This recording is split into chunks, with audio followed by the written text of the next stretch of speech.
Vá, tá? Então o tema hoje é a soberania de Deus e o texto-chave, texto básico, vamos usar vários textos, mas o texto básico, chave, vai ser Romanos capítulo 9, vamos trabalhar apenas do 20 até o 29. Romanos 9, do 20 ao 29, como eu sempre faço, vou fazer o contexto, porque o que é a soberania de Deus? O que é alguém ou algo soberano? É absoluto. Aí eu fui para o chat, né? Aí eu perguntei, qual foi o rei mais absolutista que já teve na Terra? Ele disse, foi Luís XIV, da França. Ele reinou, eu podia até ter decorado, não decorei, mas reinou mais ou menos, ele reinou 72 anos. Ele começou a reinar quando ele tinha 4 anos, e ele reinou por 72 anos, e ele foi o rei mais absolutista. Então, o que é um rei absolutista? Claro que eu vou falar de Jesus, não vou falar do rei da França, Luís XIV. Mas é aquele que pode todas as coisas e quem contesta, ele resolve simplesmente mandando cortar a cabeça. Tem oposição? Tira a cabeça aí dessa pessoa. Então, esse rei, ele fez coisas boas, mas ele foi muito mal, porque ele governava com mão de ferro, né? Rei Luís XIV da França. Mas hoje eu quero falar de um rei, que é o rei dos reis, e é o senhor dos senhores, é o rei Jesus, diga amém. Jesus, você conhece a história que ele morreu, veio aqui na terra, encarnou, morreu na cruz pelo seu pecado, mas quando ele ressuscitou, ele deu ali no recado mais famoso de Jesus, que é a grande comissão para a igreja, que nós aprendemos bastante, né? Está nos evangelhos, mas quando está em Mateus, capítulo 28, é 19 e 20, mas tem o 18, que é bem interessante, porque o 18, Jesus diz assim, toda a autoridade me foi dada, no céu e na terra. Aí se nós formos para Filipenses, eu estou ministrando igualzinho de manhã, né? Se nós formos para Filipenses 2,10, a Bíblia diz assim, aquela parte que quando Jesus se esvazia de si mesmo, até se humilhou e morreu de morte de cruz, etc. E tal. Ok. Mas quando chega em Filipenses 2,10, diz assim, para que ao nome de Jesus, todo joelho se dobre no céu, na terra e no inferno. Então o poder de Jesus Cristo, ele é tão soberano, que ele é soberano na terra, no céu e no inferno. Isso é tão verdade, que eu já ministrei aqui, o Salmo de número 129, o salmista diz assim, aonde eu fugirei da sua face? Se eu for para o mais alto do céu, ele está lá. Se eu for para o abismo, ele está lá. Porque treva e luz para ele é a mesma coisa. Então ninguém pode fugir da presença de Deus. Ele está em todos os lugares, é um dos atributos dele, né? Ele é onipresente, ele está presente em todos os lugares, ele domina sobre tudo e sobre todos, e ele reina eternamente, absolutamente, e não pode ser contestado. Mas o texto que eu vou trabalhar hoje é quando as pessoas, eu quero que o Ivan já me deu um abraço, sei que ele está aí, então eu quero que ele vá lá para Romanos 9, mas ele pega, deixa o 14 no jeito aí. Se alguém quiser projetar o 14 aí, coloque aí, por favor, tá? E aí, e depois já deixa na sequência, né? O 20 até o 29. Ok. E aí, quando chega no 14, as pessoas estavam querendo questionar Deus. Deus é injusto? Como assim? Eu vou explicar para você passo a passo. Mas ainda na soberania de Deus, quando chega em Apocalipse, já estão conversando de novo. Quando chega em Apocalipse 19, 16, Jesus volta no cavalo branco para buscar a sua igreja. É a volta de Jesus, Apocalipse 19, 16. E quando ele volta, está escrito no manto dele e na coxa direita dele: Rei dos reis e Senhor dos senhores. Então, se o rei absolutista, o maior da história, Luís XIV, 72 anos, Jesus já está reinando há muito mais do que 2000 anos, diga amém. Esse é o rei todo-poderoso, esse que é o rei absolutista de verdade. Ok, então, começaram a questionar. Deus é injusto, porque alguns queriam que todos se salvassem. Isso aí em teologia, nós chamamos a doutrina do universalismo. Diga universalismo. Universalismo é a doutrina que alguns defendem isso é uma heresia. Que todos vão se salvar. Todos não. Todos não, tá? Nem todos serão salvos. Você que me ouve hoje aqui nesta noite, talvez Deus te trouxe hoje aqui nesta noite para te ouvir esta palavra. Para dizer que se você não se converter, se você não mudar o seu caminho, se você não fizer por onde, você não vai se salvar. Não é para todo. A doutrina do universalismo é uma doutrina do diabo, é mentirosa. Ok, mas já está projetado o 14 aí? Amém? Então leia o 14, por favor. A quem diremos então que Deus é injusto? De modo nenhum.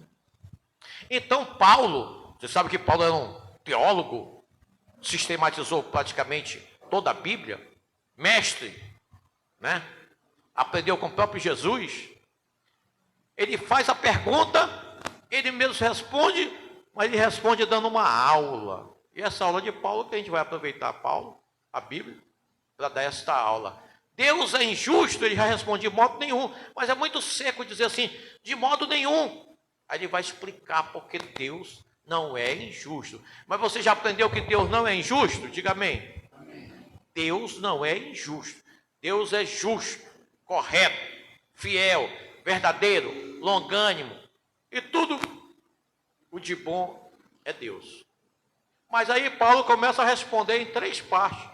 Então vamos trabalhar o 20 e o 21. Pode ler os 2 versículos, eu comento. E assim a gente vai trabalhando. Mas, ó homem, quem és tu que a Deus replicas? Porventura a coisa formada dirá a que formou? Por que me fizeste assim? Então Paulo começa, olha a teologia de Paulo. Homem, por que tu replicas a Deus? Por que tu questiona a Deus? Preste bem atenção uma coisa. Não é errado você conversar com Deus com muita educação. Se você voltasse no tempo da máquina do tempo, que nem existe, mas se construísse a máquina do tempo, você voltasse até os tempos do Luís XIV, que você já aprendeu que ele era muito duro, mão de ferro. Você chegava lá cheio de argumento questionando ele? Sim ou não? Não. Me ajude. Não. Claro que não, porque senão ele mandava te matar, gente. Acabei de dizer que ele decolava uma cabeça com a maior facilidade do mundo, a maior natureza do mundo. Então, diante de um rei limitado, Luís XIV, rei da França, você chegava todo milindroso. Se você chegasse diante de um prefeito, aqui nós só temos prefeito, governador e presidente. Você chegasse diante de um prefeito, de um governador, diante de um presidente, você ia questionar ele? Brigar com o prefeito, com o governador e o presidente? Você teria essa coragem? Sim ou não? E na democracia, pelo menos na frente de todo mundo, ele não ia mandar te matar. Podia até mandar te matar depois. Né? Mata esse cabra aí, está sacaneando comigo aqui, mata ele. Mas ele não ia dizer na frente de todo mundo. Ele é todo bonzinho, ele ia te dar um abraço, ele ia dizer, você tem razão, vamos ver o que a gente vai fazer. Isso é político, né? E depois ele creu em você. Então, diante de um governador, diante de um presidente, diante de um prefeito, a gente vai trabalhar com toda a educação, com todo diante de autoridade. Até porque a Bíblia diz, em Romanos 13, que toda autoridade é constituída por Deus. Mas olha como Paulo diz: quem és tu, ô coisa criada? Você foi criado por Deus, diga amém. Tudo foi criado por Deus, né? No princípio, Deus criou os céus e a terra, e tudo que nela há. Ok, então como é que uma pessoa, um objeto criado, pode questionar o Criador? Se esse púlpito soubesse falar, e se eu tivesse sido marceneiro, eu que fiz esse púlpito aqui, no meu entendimento aqui, para você entender, na minha hipótese aqui, o púlpito ia chegar comigo e ia reclamar? Não. Porque ele não tem legalidade, não tem autoridade, porque quem criou foi eu. E se eu criei, eu é que comando, eu que mando. Eu criei do meu jeito, como eu quis, da altura, da cor. Não é assim que a pessoa que constrói faz? Sim ou não? Sim. É.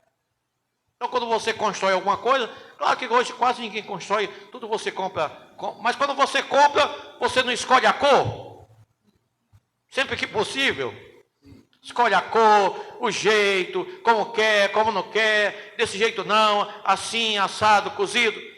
É você que decide. E você não dá legalidade da coisa criada. Questionar. Não é isso? Vamos lá para o 20, só o 22, que eu quero ver se já está, ou se eu vou ministrar mais ainda aí. Que direis se Deus, querendo mostrar a sua ira e dar a conhecer o seu poder... Tá bom. Depois a paciência... Não. Eu ainda ia falar mais. Eu ia falar duas coisas. Eu só vou para o texto, você... Se quiser projetar, fica até melhor. Mas Jeremias 18, vamos trabalhar mais ou menos do 1 ao 7. Jeremias 18 fala justamente da coisa criada. Como é que ele faz? Deus chega com o profeta Jeremias e diz: Jeremias, desce até a casa do oleiro, e lá na casa do oleiro eu falarei contigo. Jeremias, sem questionar, profeta de Deus, desceu até a casa do oleiro, e lá na casa do oleiro, ele chegou na oficina do oleiro e viu que o oleiro estava trabalhando, fazendo vasos. E ele viu, coincidentemente, do 4 em diante, ele viu que quando o oleiro estava trabalhando em um vaso, pegou o barro, né, a massa, trabalhou na massa. Quando ele estava fazendo um vaso, o vaso se desmanchou da mão do oleiro. Quando o vaso se desmanchou, o oleiro pegou uma nova porção de barro e fez um outro vaso. E Deus diz assim: você viu como ele fez o vaso conforme ele quis, conforme a vontade do oleiro, ele fez o vaso. Assim não seria eu também, ó casa de Israel? Deus falando: eu sou o oleiro, vocês são os vasos ou os barros, e eu faço com você do jeito que eu quiser. Observe que Deus faz as coisas, então do jeitinho que você é, foi Deus que te fez. Então não reclame, diga amém. Amém. Não murmure se você é bonito, se você é feio, se você é baixo, se você é alto, gordo e magro, nem tanto que você pode, né, trabalhar, como o Marcelo está trabalhando aí.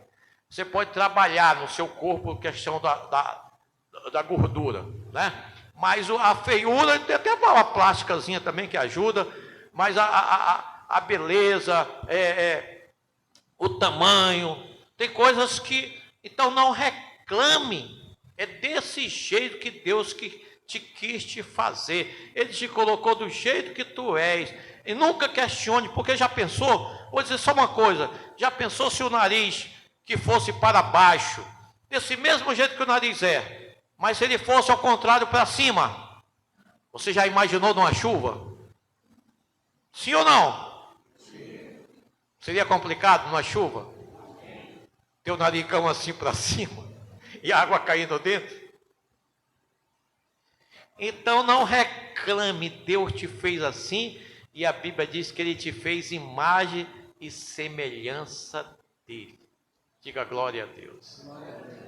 Então, quando ele chega em Jeremias 18, de 1 a 7, que eu já trabalhei, agora quando ele vai para Isaías 45, Isaías, coloque aí no quadro. Vocês estão colocando os textos, sim ou não?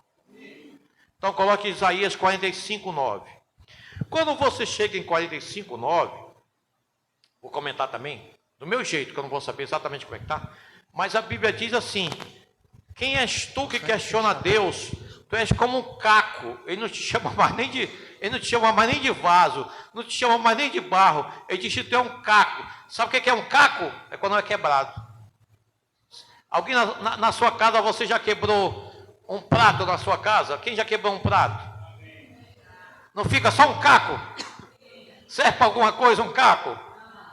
Então, quando você questiona Deus, você não passa de um caco. É isso que Isaías diz, 45, 9. Mas por que Isaías está falando isso? É porque, no contexto, o povo já estava reclamando. O povo é um povo murmurador. Você conhece a história do Êxodo, que eles vinham reclamando todo o tempo com Moisés. 2 vezes Deus, é como se ele tivesse perdido a paciência. Moisés, sai da frente que eu vou destruir esse povo todinho, faça o melhor.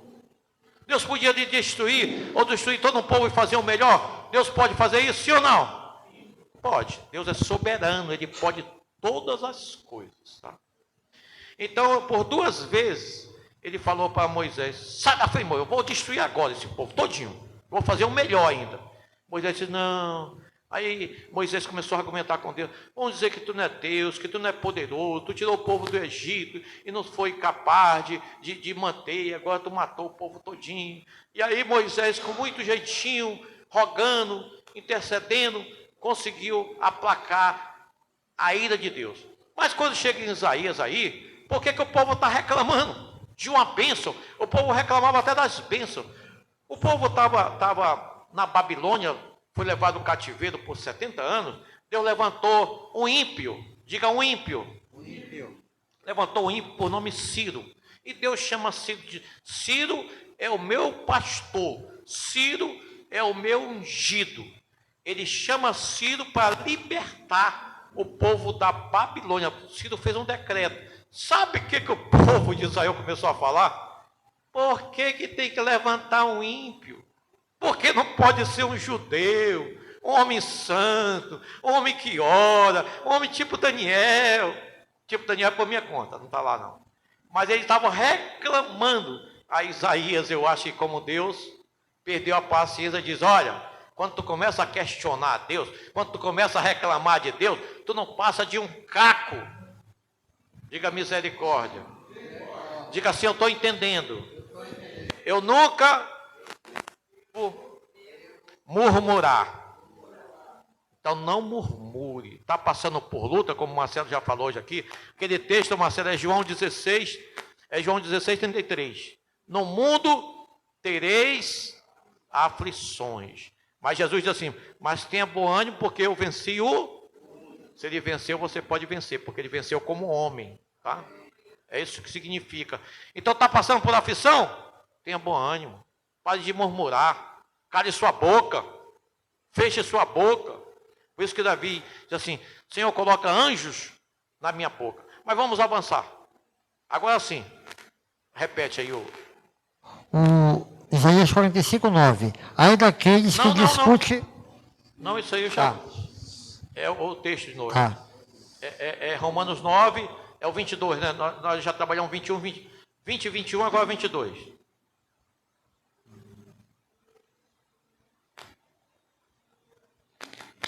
Romanos 9. E 2. Que daremos se Deus, querendo mostrar a sua ira e dar a conhecer o seu poder, suportou com muita paciência os vasos de ira preparados para a destruição. Amém. O que a Bíblia diz? Você concorda com a Bíblia que quando Jesus voltar, hoje mesmo eu já falei isso, né? Que algumas pessoas, espero que você e nem sua família vá, mas algumas pessoas irão para o inferno. Você concorda comigo? Sim ou não? Sim. Sim. Algumas pessoas, espero que sejam bem poucas, espero que não seja nem da minha família nem da sua, mas o certo é que muitas pessoas irão para o inferno. E a Bíblia diz que Deus, é o 22, tá? Olha que texto lindo e maravilhoso. Que Deus suportou esses vasos de ira, são as pessoas que não vão se salvar, vão para o inferno. Suportou com paciência, com longanimidade, essas pessoas. Porque todos os dias, no carnaval mesmo, que estão vivendo no carnaval, você vê no carnaval muitos escárnio, muita zombaria, muita chocarrice contra Deus. Você vê isso ou você já viu? Você já viu algumas vezes, até eu sei que você é um homem, uma mulher santa, mas você já viu rapidamente, passou, caiu lá no seu celular, ou caiu na sua televisão, os bailes gays da vida? Tem a parada gay? E Deus suporta tudo isso. Teve um carnaval que o cara colocou Jesus Cristo, gay. Isso é uma afronta? Agora eu pergunto aqui para você. E você vai concordar comigo. Você não serve para ser Deus. Diga por quê, pastor? Que você ia aguentar uma afronta dessa, você com todo o poder na mão, você matava o cara, jogava só um raiozinho na cabeça dele. Eu jogava, meu irmão saía distribuindo raio à torta e à direita, por isso que eu não sirvo para ser Deus. O cabra não se emendava. Eu tenho todo o poder? Tenho, eu sou Deus? Sou. Cai só um raio na cabeça dele assim, ou então deixa só ele aleijado pro resto da vida, paraplégico. Então por isso que a gente não serve para ser Deus, irmão. E Deus suporta. Mas diga, mas vai chegar um dia, diga.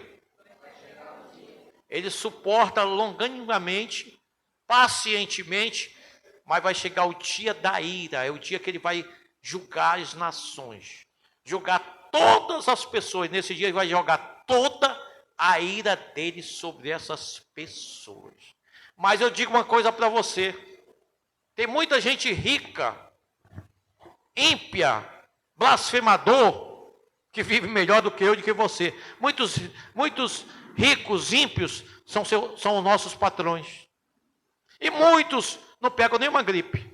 E vão morrer com muita idade, felizes da vida. Aí sim, quando ele morrer, aí depois da morte vem o juízo. Mas até lá, irmão, não, por isso que nem compare.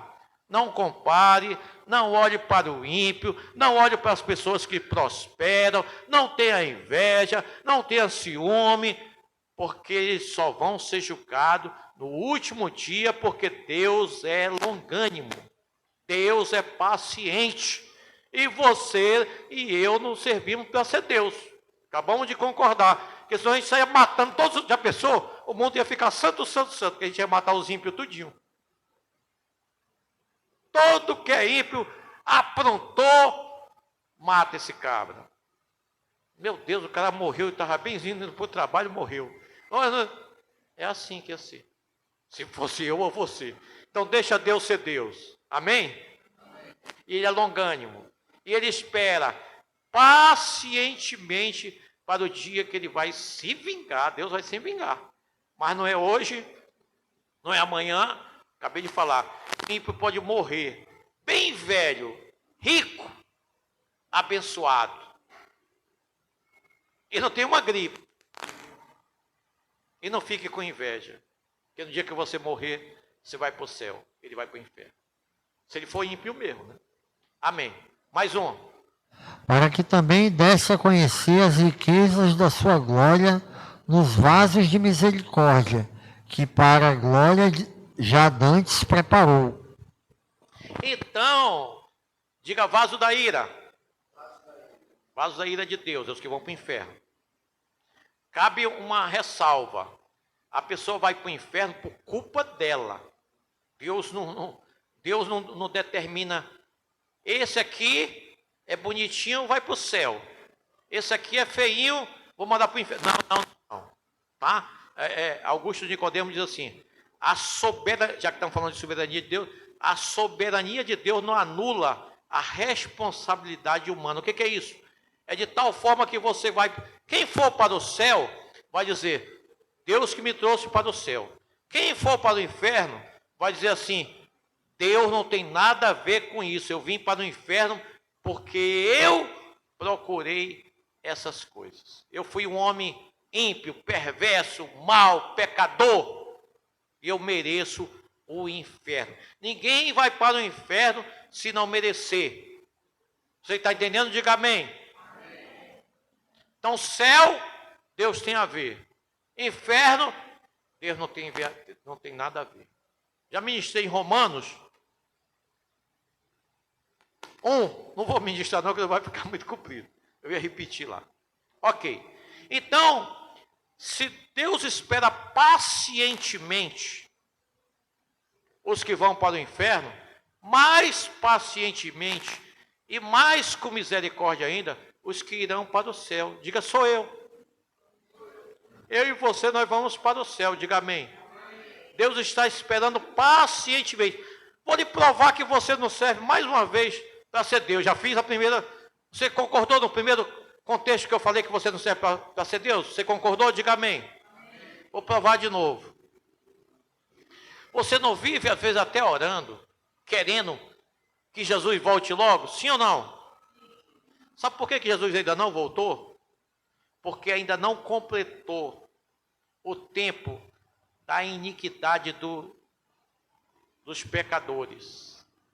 Deus não é igual a gente. Talvez se você fosse Jesus, agora você é Deus, agora você é Jesus, você já tinha voltado. Mas talvez Deus ainda não voltou, porque você tem um parente, um ente querido. Você tem um ente querido que ainda não conhece Jesus? Diga misericórdia. Eu também tenho. Talvez Deus esteja esperando esse seu ente querido se converter. No dia que ele se converter, no dia que ele se encontrar com Jesus, Jesus volta, diga aleluia. Quem sabe? Eu estou conjecturando, não sei se é isso. Está só esperando aquele teu ente se converter. Estou esperando. Porque, você pode colocar de novo aí, rapidinho, mas não fuja do texto principal. É Gênesis 15, 16. Os pastores se admiraram. Se o pastor conhece a Bíblia todinha, ele decora tudinho, eu tinha ensaiado, né? Mas Gênesis 15, 16, fala da iniquidade dos amorreus. Quando Deus, Abraão, você conhece a história, era amigo de Deus, e Deus falava tudo para Abraão. Quando ia destruir Sodoma e Gomorra. Aí ele disse, Abraão, eu vou te dar a terra que mana leite, né, mel, a terra de Canaã. Teus parentes, tua família, né, teus descendentes vão para o Egito, vão passar lá 400 anos, vão voltar. E aí você pode perguntar, por que faz uma promessa e demora mais de 400 anos para se cumprir essa promessa? Já falei aqui em outras ministrações que é porque Deus é atemporal, mas também Deus responde para Abraão. Ele diz assim, a medida da iniquidade dos amorreus ainda não se completou.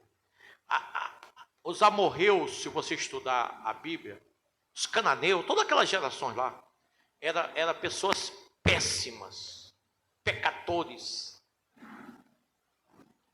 pervertidos, mas com eles, a medida da iniquidade dele demorou mais de 400 anos. Estou só lhe provando a longanimidade de Deus. Então, para os que vão salvar, já está durando 2000 anos para Jesus voltar. E eu não sei quando ele vai voltar. Pode ser que só falte mais 2000 anos, não sei. Tá? Não sei. Pode ser amanhã, pode ser hoje. Se ele estiver voltando para a sua casa, Jesus volta. Não sei. Eu não sei. Porque ele mesmo disse, porque este dia e hora, ninguém sabe. Nem os anjos, nem os homens, nem o Filho do Homem. Esse dia e hora está reservado para Deus. Só Deus sabe. Então, também, se só Deus sabe, eu não sirvo nem para ser Deus, como é que eu vou saber? Então, não sei. Se na hora que você ligar seu carro, Jesus volta. Pode ser? Pode. É uma conjectura. Como pode ser daqui a 2000 anos, não sei. Ok, mas ele é longânimo para esperar os que vão se perder, é mais longânimo ainda para esperar os que vão ser salvos. A sua misericórdia dura para sempre, se renova a cada manhã. Diga amém. Mais um texto. 23. A fim de que também desse a conhecer as riquezas da sua glória nos vasos de misericórdia que de antemão preparou para a glória. Então, os vasos de misericórdia, diga, vaso de misericórdia, diga. Esse vaso de misericórdia somos nós. Sou eu e você, tá? Vaso de misericórdia, porque as causas de nós não sermos consumidos são as misericórdias de Deus. E nós só vamos para o céu. Aprenda uma coisa. Para o céu ninguém merece. O inferno, você vai pelos seus méritos. É pecador, eu já falei aqui, pervertido, vai para o inferno. E o céu é Deus que te leva. Então é a misericórdia de Deus que age na tua vida. É pela graça sou salvo, como diz Efésios 2, 8, 9. Ok, vamos avançar ao 24. Daqui para frente vai ser bem rapidinho, tá? 24. Os quais somos nós, a quem também chamou, não só dentre os judeus, mas também dentre os gentios. Vou ministrar um pouquinho ainda do 24, depois é correr para o abraço, é bem rapidinho. Então no 24 ele diz assim, que foi Deus que nos chamou. Mas ele chamou nós não, os judeus e também os gentios. Já expliquei várias vezes o que é gentil e eu vou perguntar hoje de você. Eu sei que pelo menos o Ivan sabe. Mas quais são os únicos dois povos que existem? Me diga. Na face da terra só existem dois povos. Quais são? Judeu e gentil. Então ele está dizendo que os judeus e também os gentis. Aprenda uma coisa. Deus, né? O João 3,16. Deus amou o mundo de tal maneira que deu seu filho unigênito, para que ele que não mereça, mas tenha vida eterna. Tá. Ele não ia dar a vida eterna só para os judeus. Ah, tem muito judeu? Tem. Mas quando Jesus morreu na cruz do Calvário, ele abriu, como as pessoas gostam de dizer, abriu um portal para se salvar quem quiser, quem crê. O único segredo agora é crer. Você crê em Jesus, você está salvo. Todo aquele que nele crê, não pereça, mas tenha a vida eterna. Então seria muito pouco, muito tacanho, Jesus Cristo morrer só para a nação judeu, que é bem pouco. Hoje são 6 milhões de habitantes em Israel. Então o mundo hoje tem aproximadamente 8 bilhões. Desses 8 bilhões, eu acho que pelo menos um terço, mais ou menos também, só no campo do mais ou menos, são convertidos. Então já tem mais de bilhões de pessoas salvas. Então quando Jesus morreu, ele morreu por todos que creem. Mas ele sabe, e todos nós sabemos que nem todo vai crer. Então alguns vão para o inferno, mas a grande maioria vai para o céu. E já tem bilhões de pessoas que vai para o céu. E por isso que ele morreu, e aí Paulo já entendeu isso e disse, olha, ele morreu para os judeus, mas morreu também para os gentis. Quem são os gentis? São todas aquelas pessoas que não são judias. Toda aquela pessoa que não nasceu em Israel são gentis. Então logo eu, você, todo brasileiro e todos os países do mundo, exceto Israel, são gentis. Então Jesus morreu também para os gentis. Isso é tão verdade. Eu disse que ia ministrar o 24 um pouquinho, ainda lento, mas depois eu vou correr. Quando ele diz os gentis, vou lhe contar uma história aqui para você entender, uma história bíblica. Lá em Romanos, no capítulo 11, eu acho que eu nunca ministrei aqui não.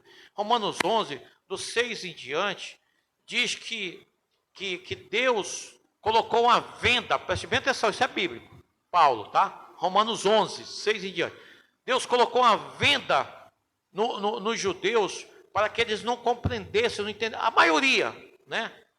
A minoria se converteu, né? A maioria até hoje tem judeu messiânico, a minoria. Mas a maioria tem uma venda nos olhos para que não leia e não entenda o evangelho e não se converta. Por que isso? Para que abra uma porta. Quando Deus Deus não tem plano B. Diga, Deus não tem plano B. Então, quando Deus colocou uma venda nos judeus, que é a nação santa, que é o povo escolhido, que é o povo da aliança, tudo isso é verdade? Sim. Quando ele abriu a porta dos gentis. Então, hoje que está aberta, é a porta ou o portal dos gentis. Você já entendeu quem é gentil? Diga amém. Então, hoje quem se salva todos os dias, milhares, milhões de pessoas são os gentis. Mas, presta atenção uma coisa, e se apresse, por isso que a igreja tem que pregar o evangelho, por isso que você tem que cumprir o ID, porque vai chegar um dia, quando é, pastor, não sei, vai no tempo de Deus, que a porta dos gentis, diga a porta dos gentis, esse portal vai ser fechado. Como assim, pastor Roberto? É bíblico, tá? Está aí o texto. Quem quiser meditar em casa, Romanos 11. Cadê talvez eu ministro aqui? 11 do 6 em diante. Ele fechou a porta para os judeus e abriu a porta dos gentios. Então, quem se salva hoje? Quem está na porta? Só gentio, só gentio, só... Um belo dia, ele vai fechar a porta dos gentios e aí ele vai voltar a sua atenção para judeu, Israel. Aí o que acontecerá? Aí eu já estou em Romanos 11, 25. O que acontecerá é que toda Israel será salvo. Então Deus tem uma promessa para salvar Israel. Ah, mas a totalidade é a totalidade total? Não, tá? Totalidade é quando a Bíblia usa muito a hipérbole. É a maioria, grande maioria dos judeus vão se salvar. É promessa de Deus, é o povo santo, é o povo da aliança. Está aí o texto, Romanos 11, 25. Se você quiser anotar, se você quiser estudar em casa, é maravilhoso. E aí, chegou até os gentis, sou eu e você. Então, nós estamos vivendo na graça, a porta está aberta para mim e para você. Então, pregue o evangelho, fale da palavra, evangelize. Estava até me convocando nesses dias aí, pastor, nós precisamos fazer um evangelismo. Eu digo, amém, conte comigo, estamos juntos. Se for aquele do balão, estamos juntos. Nós fizemos aqui um evangelismo do balão, deu fruto, tá? E nós vamos voltar a fazer de novo. E eu conto com você. Você pode dizer amém? Amém. Quando eu lhe convocar, você vai vir aqui para a igreja para fazer o evangelismo? Amém. Então nós vamos dar esse comando depois do carnar. Ok, vamos avançar. Eu disse que agora vai ser rápido. Agora Paulo começa a mostrar, e acabou de dizer que a porta... Qual é a porta que está aberta agora? Dos gentis. Aí presta atenção e aprende, tá? Qual é a porta que está fechada? Judeu. Isso mesmo. Então ele começa, ele já explicou, eu já expliquei, agora ele esmiuça mais ainda. Vamos lá. Ele vai primeiro usar Oséias, e olha como o povo não entendia. Oséias é Antigo ou Novo Testamento? Quem sabe? Antigo. No Antigo Testamento, no livro de Oséias, já estava escrita. Quer ver? Vamos entender agora. Depois que o Ivan lê e eu comentar, você vai entender. Mas agora eu vou comentar rápido. Vamos acabar em menos de 3 minutos para acabar tudo. Vamos lá. Como também dizem Oséias, chamarei o meu povo ao que não era meu povo, e amada a que não era amada. Então, como diz Oséias, Paulo usando o Antigo Testamento para passar na cara dos judeus. Chamarei de meu povo aquele que não é meu povo. Quem é o povo de Deus, que eu acabei de dizer agorinha? Não, quem é o povo de Deus? Judeu. Povo de Deus, o povo da aliança. A aliança é com Abraão. Povo de Deus são os judeus, nós somos gentis. Nós somos enxertados. Ok. Ele diz, chamarei de meu povo aquele que não é meu povo. Então eu chamarei o gentil para ser meu povo. Então você é gentil, diga amém. Mas eu quero te dar uma boa notícia, eu quero que você aplaude o Senhor. A Bíblia diz que você é povo de Deus. Está aí o texto. 25, chamarei de meu povo aquele que não é meu povo, chamarei de amada aquela que não é amada. Você é povo de Deus, você é amado de Deus, porque você sempre esteve no plano de Deus para a salvação. 26. Estamos acabando. E sucederá que no lugar em que lhes foi dito, vós não sois meu povo, aí serão chamados filhos do Deus vivo. Aí esse texto aí, Paulo brinca, tá? Paulo mexe com o judeu, por isso que os judeus não gostavam dele. Esse texto aí, filho do Deus vivo, isso era usado para Israel. Aí ele brinca. Ele diz para você, se encha mais um pouco. Ele diz, você que é gentil, você vai ser chamado também filho do Deus vivo. Você é enxertado. E você hoje é filho de Deus. Vou lhe dar o texto para você se encher mais e você aplaudir mais o Senhor. E dessa vez eu vou correr mesmo. A Bíblia diz em João 1, 11, 12. Jesus veio para os seus. Quem são os seus? Os judeus. Jesus veio para os seus, mas os seus não receberam. Mas todos aqueles que receberam, a saber, os que creram no seu nome, deu-lhes o poder de serem feitos filhos de Deus, a saber, o que creram no seu nome. Se você crê no nome de Jesus, você é filho de Deus. Glória a Deus. Vamos avançar. Agora os Isaías, eu já vou acabar, vai. E também Isaías clama acerca de Israel, ainda que o número dos filhos de Israel seja como a areia do mar, o remanescente será salvo. O outro. 28. Sim. Porque ele completará a obra e abreviá-la em justiça, porque o Senhor fará breve a obra sobre a terra. Quando diz falar breve, não se meta com Deus não, tá? Em Apocalipse diz assim, e logo venho, 2000 anos. Então, não, quando ele diz abreviar nada, está com 2000 anos. Abreviar para Deus, né? Um dia é como 1000 anos, então para Deus talvez ele só tenha 2 dias atrasados. Mas para nós, 2000 anos. Então pode ser como eu falei.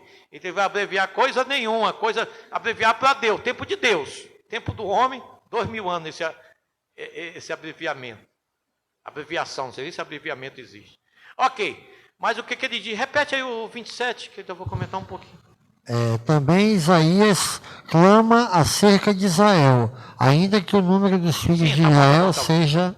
Só quem vai se salvar são remanescentes. Eu já disse que você é filho de Deus, já disse que você é escolhido também. Agora ele chama de remanescentes. Sabe quem são remanescentes? Somos nós, gentis. Tá? Paulo está machucando os judeus. Ainda que Israel, os judeus, sejam numerosos, quem vai se salvar são apenas os remanescentes. Claro que nesse remanescente, aí ele muda. Por isso que em teologia, a gente diz, e eu costumo dizer aqui, que hoje nós somos... Você já ouviu falando que nós somos hoje o Israel de Deus? Sim ou não? Hoje a igreja é o Israel de Deus, tá? Porque ele juntou, isso é Efésios 2, que eu já até ministrei aqui. De 2 povos ele fez um, já ministrei aqui, quem sabe eu repita novamente, que é uma ministração muito boa. Efésios 2. Ok, dos 2 povos ele fez um, do judeu e gentil ele fez um povo, que é o Israel de Deus hoje. Então ele está dizendo que os remanescentes é o Israel de Deus, ou com gentis, ou os convertidos. É isso que é o Israel de Deus. Mas o 29, para a gente acabar. E como antes disse Isaías, se o Senhor dos Exércitos não nos deixará descendentes, teríamos nos tornado como Sodoma e teríamos sido feitos como Gomorra. Então, se Deus não tivesse tido misericórdia, que as misericórdias, aprenda isso, as misericórdias são as causas de nós não sermos consumidos em todos os sentidos, porque o maior consumo, o consumismo, aí que a Bíblia fala, é a morte espiritual, não é a morte física não, tá? Mas serve para os dois, morte física e morte espiritual, que é bem pior. Então, as misericórdias de Deus são as causas de nós não sermos consumidos. e ela se renova a cada manhã, já se deu hoje aqui, mas ele está dizendo que se Deus não tivesse misericórdia, todas as gerações, todo Israel, seria como Sodoma e Gomorra, que foi um povo totalmente pervertido, que o pecado já chegou até as narinas de Deus, e ele mandou, isso é Gênesis 18, quem quiser ler, ele mandou destruir Sodoma e Gomorra, porque ele não aguentou mais. Mas eu quero concluir, já vai ficando em pé, eu quero concluir dizendo que talvez, mais uma vez, conjecturando, talvez, o povo está muito pervertido hoje, sim ou não? Então talvez a perversão, a maldade, a malignidade, vou contar só uma malignidade, que eu acho que você acompanha as redes sociais, você já ouviu. A mulher trai o marido, diga misericórdia. Não é certo a mulher trair o marido, mas a mulher traiu o marido, sabe como é que ele resolveu essa questão? Matou os filhos e se matou, diga misericórdia. Isso é ou não é o fim do mundo? Isso é ou não é uma perversão? E está chegando nas narinas de Deus. E quando tiver insuportável, eu não sei se já está insuportável. Quando tiver insuportável, foi assim com Sodoma e Gomorra. Talvez já seja assim. Talvez já Deus já seja nos últimos dias. Talvez já esteja olhando e diga, eu não estou aguentando mais. Eu estou conjecturando que Deus suporta tudo. Eu não estou aguentando mais o pecado dessa humanidade, essa perversão, essa malignidade. Como é que a mulher trai o marido, que não é certo também não estou fazendo apologia da traição, mas como é que a mulher trai o marido? Ele paga a traição para punir a mulher, porque ele deixou ela viva, se matando e matando os filhos. Por que ele não se matou sozinho? Não estou fazendo apologia também à morte não, tá? O certo, biblicamente, era ele perdoar. Mas já que não pode perdoar, que se mate, como diz a Amazônia no Mênio. Então, morra, né? Mas matar os filhos, o que os filhos têm a ver? Você que é pai e mãe aqui, diga amém. Você não ama demais os seus filhos?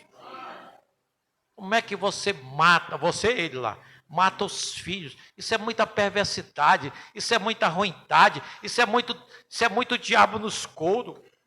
E talvez, diante de toda essa malignidade, diante de toda essa perversidade, talvez Deus já esteja às portas para voltar. E é quando ele vai fechar a porta da graça, que é a porta dos gentios, e vai abrir a porta para os judeus. Vamos orar. Você já ficou em pé? Diga amém.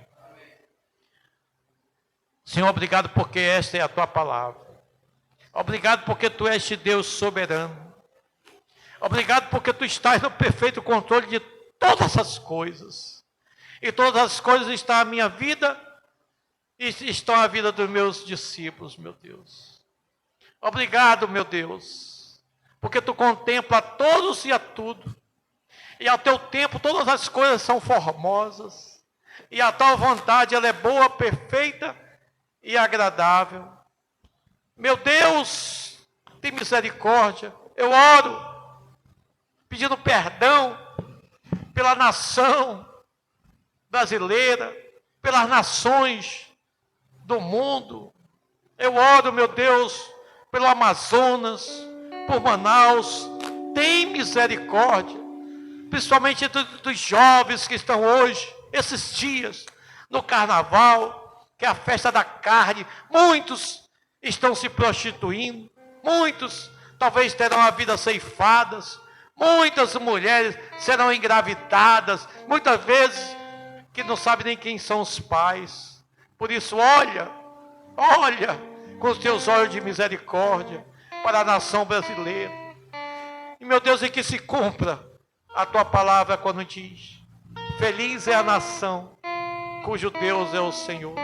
Ser Senhor de Manaus, ser Senhor do Amazonas, ser Senhor do Brasil. Reina sobre nós, reina sobre as nossas famílias, reina sobre a base 14. Meu Deus, tem misericórdia de nós, em nome de Jesus. E para a glória de Jesus, você diz amém e aplaude ao Senhor bem forte, aleluia. E para confessar meu pecado, eu pedi o louvor, que era outra palavra, mas vai ser boa essa palavra.